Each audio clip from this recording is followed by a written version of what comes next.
రాజమహేంద్రవరం నగరపాలక సంస్థ కమిషనర్ సోమవారం రాత్రి కార్యాలయం ఎదుట ఉన్న అన్నా క్యాంటీన్ను ఆకస్మికంగా తనిఖీ చేశారు. నిర్వహణ తదితర అంశాలపై సిబ్బందిని ఆరా తీశారు. పరిసర ప్రాంతాలను ఆయన పరిశీలించారు. ఈ సందర్భంగా భోజనానికి వచ్చిన పలువురు అన్నా క్యాంటీన్ నిర్వహణపై బహిరంగంగా అసంతృప్తిని వ్యక్తం చేశారు. అన్నం, కూరలు తగినంత పెట్టడం లేదని కమిషనర్కు ఫిర్యాదు చేశారు. తూర్పుగోదావరి జిల్లాలో చట్ట వ్యతిరేక కార్యకలాపాలకు అడ్డుకట్ట వేసేందుకు డ్రోన్లతో ప్రత్యేక నిఘా ఏర్పాటు చేశారు. బహిరంగ మద్యం, గంజాయి, జోదం, ఈవ్టీజింగ్, చోరీలు తదితర నేరాలపై కన్నేసేందుకు డ్రోన్లను వినియోగిస్తున్నట్టు ఎస్పీ డి నరసింహకిషోర్ వెల్లడించారు. అసాంఘిక కార్యకలాపాలకు అడ్డాగా మారే అవకాశం ఉన్న పాడుబడిన భవనాలు, అపార్ట్మెంట్లపై ప్రత్యేక నిఘా ఏర్పాటు చేశారు. ఆదికవి నన్నయ్య విశ్వవిద్యాలయం విద్యార్థులను తన పిల్లలుగా భావిస్తారని చెప్పే వీసీ ఆచార్య ఎస్ ప్రసన్నశ్రీ మరోసారి మాతృత్వాన్ని చాటుకున్నారు. సోమవారం రాజమహేంద్రవరంలోని పరీక్షా కేంద్రాలను పరిశీలించిన అనంతరం మధ్యాహ్నం విశ్వవిద్యాలయానికి తిరిగి వస్తుండగా విశ్వవిద్యాలయం చాళుక్య ద్వారం వద్ద ఒక తల్లి తన బిడ్డను తీసుకుని మండుటెండలో నడుస్తూ వైస్ ఛాన్సలర్కు కనిపించారు. వెంటనే వీసీ తన కారు ఆపి మండుటెండలో వస్తున్న బిడ్డను తీసుకుని లాలించి తన ఛాంబర్కు తీసుకొచ్చారు. సర్టిఫికేట్లు పని మీద వచ్చిన ఆ తల్లికి త్వరగా పనిచేసేలా సిబ్బందిని ఆదేశించారు. వీసీ ఉదారతను పలువురు కొనియాడారు.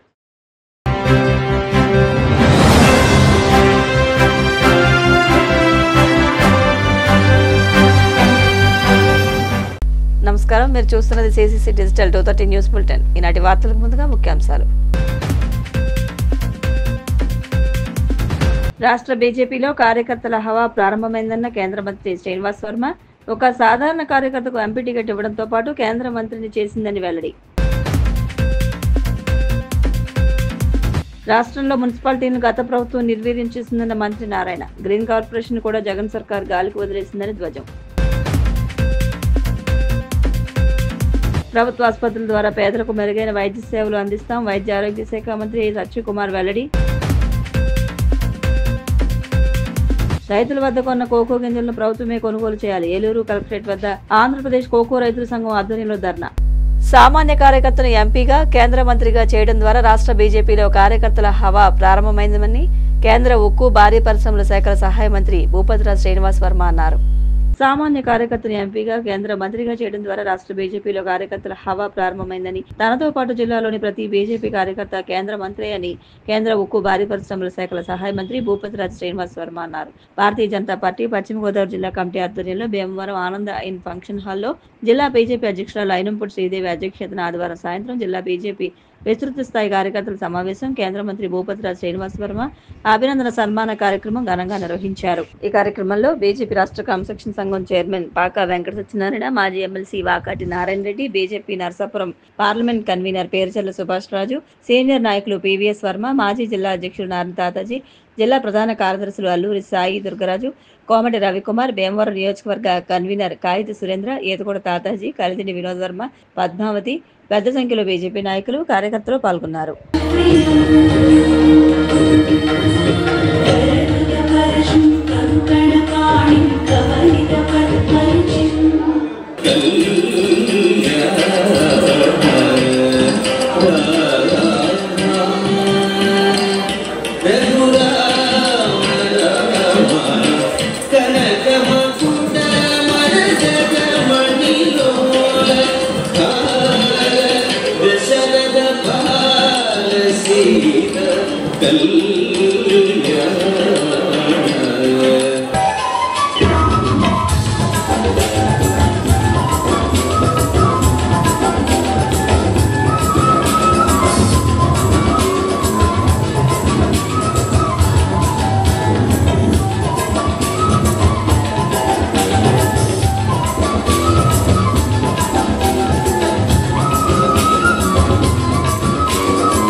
శ్రీనివాస ఉంటూ మహిళలకు అందరికీ కూడా ఒక పెద్ద అన్న.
నరసాపురం పార్లమెంట్ అభ్యర్థిగా ప్రకటించిన తేదీ మార్చి 23 అనేటువంటి విషయం మనం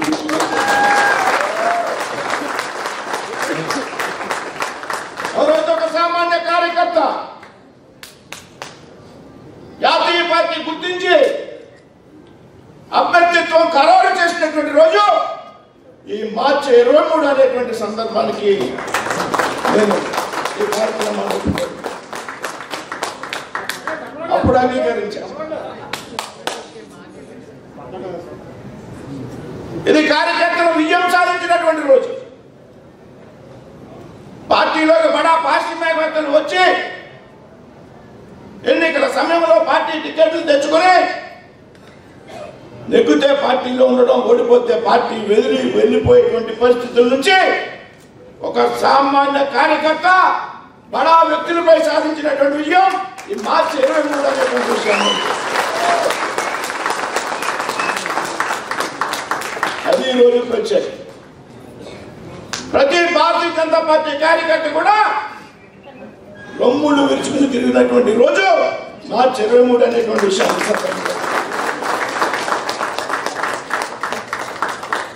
కాబట్టి అందుకే ఈరోజు ఈ సమావేశాన్ని పెట్టారనేటువంటి ఆలోచన తెలుసుకుని నేను అంగీకరించడం జరిగింది.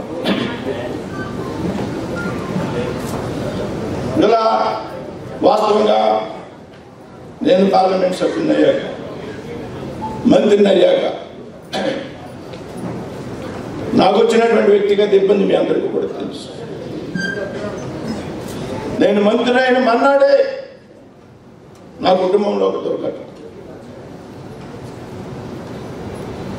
కార్యకర్తలన్నీ అసెంబ్లీకి వెళ్ళి వ్యక్తిగతంగా కలవలేకపోయారు, సమయం లేదు. తర్వాత దాదాపు 5.5 నెలల పాటు నాకు ఆసుపత్రి చుట్టూరు తిరగడం సార్. అందరూ కలిశారు, చాలాసార్లు కలిశారు, ఒకసారి 2 సార్లు కాదు. కానీ ఈ రకమైనటువంటి సమావేశం సభ మనం పెట్టుకోలేకపోయి ఉన్నటువంటి విషయం వాస్తవం.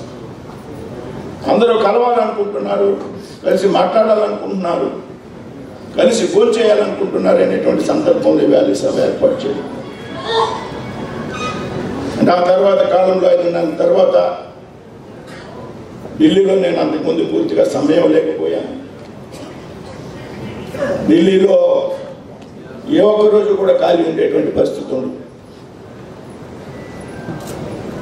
పార్లమెంట్ సమావేశాలు జరిగేటప్పుడు అసలు ఖాళీ ఉన్నటువంటి పరిస్థితి. ఫిబ్రవరి నెలలో 28 రోజుల్లో కేవలం 2 రోజులు మాత్రమే భీమవరంలో ఉండగలిగాను. 26 రోజులు దేశంలో ఇతర రాష్ట్రాల అధికారిక పర్యటన నిమిత్తం వెళ్లాల్సి వచ్చింది. పార్టీ అసైన్ చేసేటువంటి కార్యక్రమాలకు ఇతర రాష్ట్రాలకు వెళ్లాల్సి ఉంటుంది. నరేంద్ర మోడీ గారు మంత్రులు మీటింగ్ పెట్టినప్పుడల్లా వారానికి ఖచ్చితంగా 4 రోజులు ఢిల్లీలో ఉండాలి. సోమవారం నుంచి గురువారం వరకు, మిగతా 3 రోజులు శుక్ర, శని, ఆదివారాలు మాత్రమే. అది పార్టీ సమావేశాలు కానివ్వండి, లేకపోతే మీ యొక్క పోటీపోయేలకు సంబంధించిన టూరింగ్ కానివ్వండి, మీ నియోజకవర్గానికి సంబంధించినటువంటి పనులు కానివ్వండి, ఆ 3 రోజులు మాత్రమే మీరు బయటికి వెళ్ళాలి తప్పించి 4 రోజులు ఢిల్లీలో ఉండాలి అనేటువంటి విషయాన్ని పదే ప్రస్తావిస్తాను. అందులో నేను 2 పోర్ట్ఫోలియోలకు బాధ్యులుగా ఉన్నా, స్టీల్ మరియు భారీ పరిశ్రమ. 2 విభాగాన్ని 2 మంత్రిత్వ శాఖల్ని కోఆర్డినేట్ చేసుకో. చంద్రబాబు నాయుడు గారికి ట్రావెల్ పోటీ ఇచ్చారు, నన్ను ఇచ్చారు కానీ కొంతమంది ఇప్పించారు. శ్రీనివాసవరం ఎంపీ అభ్యర్థి అయితే 7 ఎమ్మెల్యేలు ఓడిపోతారు, 7 ఎమ్మెల్యేలు ఓడిపోతారు. ఫలానా ఎవరికి వేస్తే 7 గెలుస్తారు. ఎందుకంటే ప్రతి అసెంబ్లీకి పెద్ద ఎత్తున నిధులు కుమ్మరిస్తారు. శ్రీనివాసరావు ఆ స్థాయిలో నిధులు సమకూర్చుకోలేడు కాబట్టి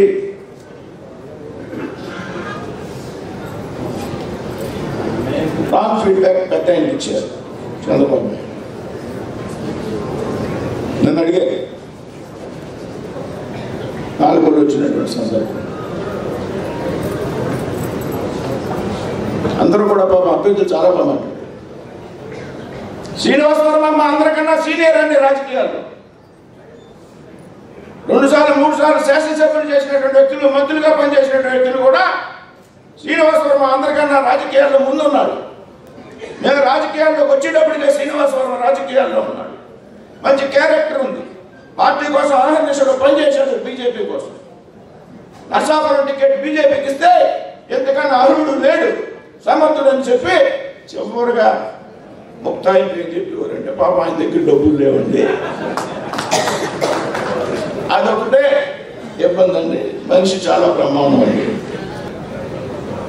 నా గెలుపుని చిన్నదిగా చేసి చూపెట్టాలనేటువంటి ప్రయత్నం చేసి, ఇది బీజేపీ గొప్పతనం కాదు, శ్రీనివాస వర్మ గొప్పతనం కాదు, భారతీయ జనతా పార్టీ కార్యకర్తల యొక్క గొప్పతనం కాదు, కూటమి పార్టీల నాయకులు కార్యకర్తల యొక్క గొప్పతనం కాదు. అదృష్టం కొద్దిగా చేశాడు శ్రీనివాస వర్మ. ఏంటంటే అదృష్టమా? ఇలా మాట్లాడేవాడికి నేను ఒకటే సమాధానం చెప్తాను. ఈ రాష్ట్రంలో వైసీపీ పార్టీ కూడా అనేక సర్వేలు నిర్వహించింది. ఆత్మసాక్షి అనేటువంటి ఛానల్ ఉంది, సర్వే సంస్థ. మీ అందరికీ చెప్తున్నా, వారు గుర్తు తెచ్చుకోండి. నా అభ్యర్థిత్వం ప్రకటించిన నాటి నుండి కూడా ఒక్క సర్వే సంస్థ కూడా నర్సాపూర్ పార్లమెంట్లో బీజేపీ శ్రీనివాస వర్మ ఓడిపోతాడా అనే సర్వేలు ఎవరన్నా చెప్పారని అడుగుతున్నారు. ఆత్మసాక్షి అనే ఒక ఛానల్ ఉంది, సర్వే సంస్థ, వైసీపీ. వాడు 22 పార్లమెంట్లు వైసీపీ గెలుస్తుంది, 3 పార్లమెంట్లో మాత్రమే కూటమి గెలుస్తుందని సర్వే ఇచ్చాడు ఎలక్షన్. వాడు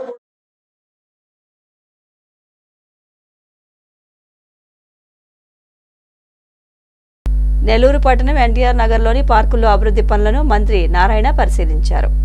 నెల్లూరు పట్టణం ఎన్టీఆర్ నగర్లోని పార్కుల్లో అభివృద్ధి పనులను మంత్రి నారాయణ పరిశీలించారు. ఏప్రిల్ 23 కల్లా పనులు పూర్తి చేయాలని అధికారులకు ఆదేశాలు జారీ చేశారు. ఈ సందర్భంగా ఆయన మాట్లాడుతూ రాష్ట్రంలో మున్సిపాలిటీలను గత ప్రభుత్వం నిర్వీర్యం చేసిందన్నారు. గ్రీన్ కార్పొరేషన్ కూడా జగన్ సర్కార్ గాలికి వదిలేసిందని ధ్వజమెత్తారు. రాష్ట్రానికి అప్పులు కూడా పొట్టని పరిస్థితిని జగన్ ప్రభుత్వం తీసుకొచ్చిందని విమర్శించారు. సీఎం చంద్రబాబు పరిపాలనా దక్షతతో రాష్ట్రం ఇప్పుడిప్పుడే కోలుకుంటోందని, పాలనలు గాడిలో పెట్టేందుకు ముఖ్యమంత్రి శ్రమిస్తున్నారని అన్నారు. గ్రీనరీని, పార్కులు, సెంటర్ డివైడర్స్, ఎక్కడన్నా పాండ్స్ ఉంటే వాటిలన్నింటినీ డెవలప్ చేస్తున్నాం. దానికి ముఖ్యమంత్రి గారు ప్రజల్లో అవేర్నెస్ తీసుకురావాలి అనే ఉద్దేశంతో ప్రతి మూడవ శనివారం స్వచ్ఛాంధ్ర కార్యక్రమం పెట్టి ఏదో ఒక జిల్లాకు వారే స్వయంగా వస్తూ అక్కడ ఈ యొక్క స్వచ్ఛాంధ్ర కార్యక్రమాన్ని నిర్వహిస్తూ, అంటే కొన్ని స్కూల్స్ పోతున్నారు, స్కూల్స్ని స్టడీ చేస్తున్నారు, అక్కడ ఎన్విరాన్మెంట్ ఎలా ఉంది, పరిసరాలు ఎలా ఉన్నాయని. అదేవిధంగా డంప్ యార్డ్స్కి పోతున్నారు, పార్కులకు పోతున్నారు, ఎక్కడన్నా పాండ్స్ ఉంటే పాండ్స్. 19లో రాష్ట్రంలో ఉన్న అన్ని జిల్లాల్లో పార్కుల్ని, సెంట్రల్ డివైడర్ని బ్రహ్మాండంగా డెవలప్ చేస్తాం. అయితే మళ్ళీ ఈ గవర్నమెంట్ వచ్చిన తర్వాత మళ్ళీ స్వచ్ఛాంధ్రాన్ని యాక్టివేట్ చేయాలని ముఖ్యమంత్రి చేస్తే ఆ నేపథ్యంలో ఈరోజు నెల్లూరులో యాక్చువల్గా నేను ఇవాళ నెల్లూరులో ఉన్న 54 మున్సిపల్ స్కూల్స్ని, ఉన్న 45 పార్కుల్ని విజిట్ చేస్తున్నాను. ఇవాళ అయితే దాదాపు 40 పార్కుల దాకా విజిట్ చేయడం జరిగింది. దాదాపు 40 స్కూల్స్ దాకా విజిట్ చేశాను. అయితే వీటన్నిటిలో నేను గమనించింది ఏంటంటే కొన్ని స్కూల్స్లో మంచి ప్లే గ్రౌండ్స్ ఉన్నాయి. ఇప్పుడు మన మూలాపేటలో 2 స్కూల్స్ ఎదురెదురుగా ఉన్నాయి. ఒకటి సాంస్కృతిక పాఠశాల, వేద సంస్కృతి పాఠశాల, ఒకటి వచ్చి రెగ్యులర్ స్కూలు. రెండింటికి పెద్ద ప్లే గ్రౌండ్స్ ఉన్నాయి. అయితే వాటికి ఎక్విప్మెంట్ ఇవ్వాలి. అందుకని యాక్చువల్గా అన్ని 54 స్కూల్లోనూ ఇప్పుడు పిల్లలకి జిమ్ ఎక్విప్మెంట్, 6 to 10 పిల్లలు అయితే జిమ్ ఎక్విప్మెంట్, 1 to 5 అయితే వాళ్ళకి ప్లే ఎక్విప్మెంట్స్ వాటిని ఏర్పాటు చేస్తున్నాను. అక్కడ ఉన్న లోకల్స్ కూడా చాలా హర్షాన్ని వ్యక్తం చేస్తున్నారు ప్రభుత్వం తీసుకునే ఈ నిర్ణయాన్ని. నెల్లూరులోనే కాదు, రాష్ట్రంలో అన్ని మున్సిపాలిటీస్లో ఇదే విధంగా చేస్తామని తెలియజేస్తాను. 39 40 డివిజన్లకి ఇచ్చేసిన మంత్రివర్యులు నారాయణ సార్ గారికి కృతజ్ఞతలు తెలుపుతూ 39లోని 2 గవర్నమెంట్ స్కూల్స్కి విజిట్ చేయడం జరిగింది. అదేవిధంగా 40 డివిజన్లోని ఒక స్కూల్కి విజిట్ చేయడం జరిగింది. నారాయణ సారు ఈ 39, 40 కాకుండా మన నెల్లూరు నగరంలో ఉన్న 28 డివిజన్లో ఏదైతే గవర్నమెంట్ స్కూల్స్ ఉన్నాయో అన్ని విజిట్ చేసి అక్కడ పిల్లలు ఆడుకునేదానికి ఆట వస్తువులు, అట్లాగే వాలీబాల్ కోర్సు, షటిల్ కోర్సు ఆదేశాలు ఇచ్చారు. చాలా మంచి విషయం. నారాయణ సారు ప్రతి ఒక్క ప్రభుత్వ పాఠశాలని ప్రైవేటు పాఠశాల ధీటుగా చేయాలని కోరుకుంటున్నారు. మేము మూలాపేట తరఫున నారాయణ సారు మరొకసారి కృతజ్ఞత తెలుపుతూ ప్రభుత్వ ఆసుపత్రుల ద్వారా పేద రోగులకు మెరుగైన వైద్య సేవలు అందిస్తామని వైద్య ఆరోగ్య శాఖ మంత్రి సత్యకుమార్ యాదవ్ తెలిపారు. ప్రభుత్వ ఆసుపత్రుల ద్వారా పేద రోగులకు మెరుగైన వైద్య సేవలు అందిస్తామని వైద్య ఆరోగ్య శాఖ మంత్రి సత్యకుమార్ యాదవ్ తెలిపారు.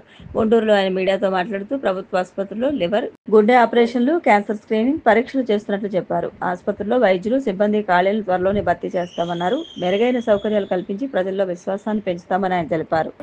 డాక్టర్ పుత్తుస్వామి కానీ, డాక్టర్ ప్రమోద కానీ, వీరందరూ కూడా సూపరింటెండెంట్ డాక్టర్ రమణ యశస్వి గారి నేతృత్వంలో ఇవాళ ప్రభుత్వ ఆసుపత్రిలోనే ఈ గుండె ఆపరేషన్లు చేయడం జరుగుతుంది. తద్వారా పేదలకి ఆసుపత్రి రావడం వచ్చిన తర్వాత వైద్య కళాశాలల వైపు చూడడం కానీ, వైద్యశాలల ప్రభుత్వ ఆసుపత్రుల వైపు ప్రజలు చూడడం కాస్త తక్కువైంది. అది ఎందుకంటే అది ప్రధానంగా ప్రభుత్వాలు కూడా ఒక రకంగా కారణం అని చెప్పాలి.